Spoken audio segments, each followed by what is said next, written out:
Estamos aqui com o professor Valdemir Pires para conversar sobre amenidades. Então, você interromper a sua fala para cobrar uma outra questão, porque você também tem a literatura como algo muito interessante que você quer entrar de cabeça, digamos assim, e sua atividade central, mas hoje você ainda se sobrevive de uma outra coisa.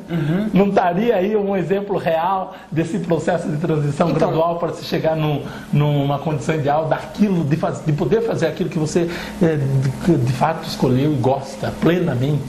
Então, no meu caso, eu gosto plenamente dos dois, né? E gosto até de mais coisas, é um defeito. Mas você tem razão, né? O que eu estou dizendo é o seguinte: delimitar entre o que é hobby e o que é trabalho passa por uma discussão muito antiga, que é a diferença entre labor e trabalho. Né? Que o laborar é simplesmente fazer as coisas que você tem que fazer e você faz com prazer, né? Agora, o trabalho significa uma disciplina, significa horários, cumprimentos de contrato, né? Então, quando a questão do contrato fica nebulosa, a diferença entre trabalho e labor também fica nebuloso.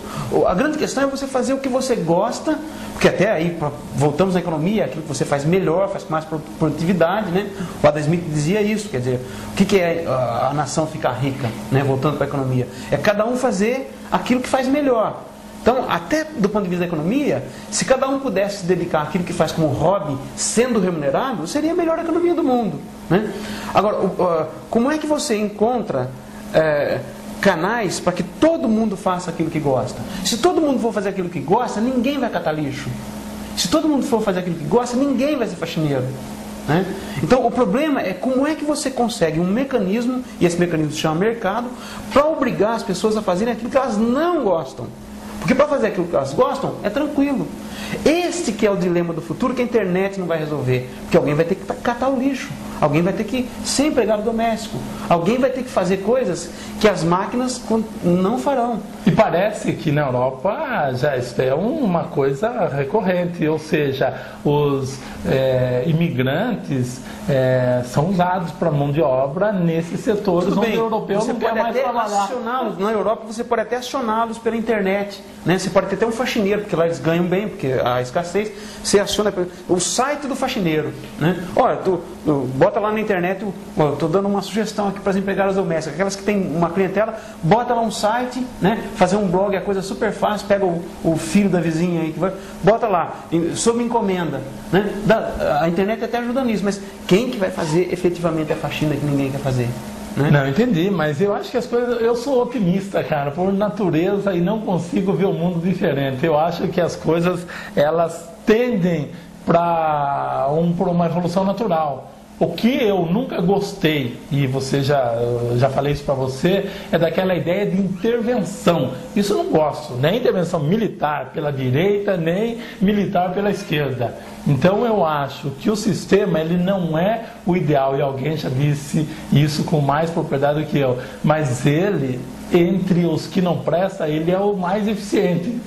Você só Na verdade, a intervenção sempre vai haver, né? Na vida de todo mundo, porque nenhum de nós vive livre, né?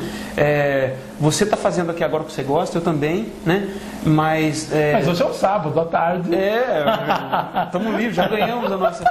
Mas o problema é que existe uma coerção que, como ela não é visível na figura de um indivíduo, como é o Estado, por exemplo, é o prefeito que determinou o presidente. Por representação indireta. Exatamente. Ou se é o seu patrão, que era ele que manda em mim porque ele pagou o meu tempo, né? O mercado, ele também é esta repressão, mas só que ele é uma repressão sutil, né? Essa é a inteligência, essa é a grande sacada do mercado. Então você pensa que não está trabalhando para ninguém, é aí que você está trabalhando para alguém, né? O mercado é aquele mecanismo através do qual você pensa que é livre, né? Quando na verdade você está respondendo a apelos de consumo específicos, a ordens de compra que você nem sabe de onde vem, né? E você vê algum mal nisso?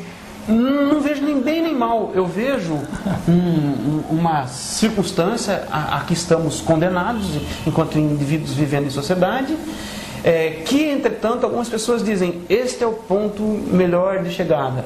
Historicamente, eu acho o mercado magnífico, né? Eu não sou estatista, não sou intervencionista, como já fui no passado, né?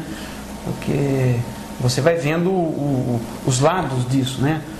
O Estado tem coisas boas, o mercado tem coisas boas, e a grande arte é combinar o bom de cada um desses dois, né? Pires, agora nós vamos entrar numa conversa que sai da água para o vinho, né? E é o vinho mesmo, no sentido festivo da questão. Não, aí é fim de festa, né? Mas no caso, nós estamos, digamos, até na terceira parte da nossa conversa, mas é o começo da festa.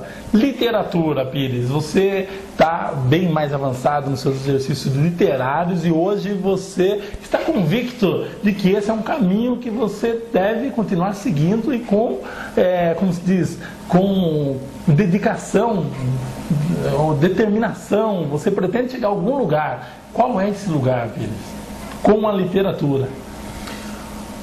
Olha, eu sempre fui leitor, né? Desde muito cedo, lá na Biblioteca Municipal Martins Mico Prado, em Araras. Me lembro da Dona Bazula, né? A bibliotecária.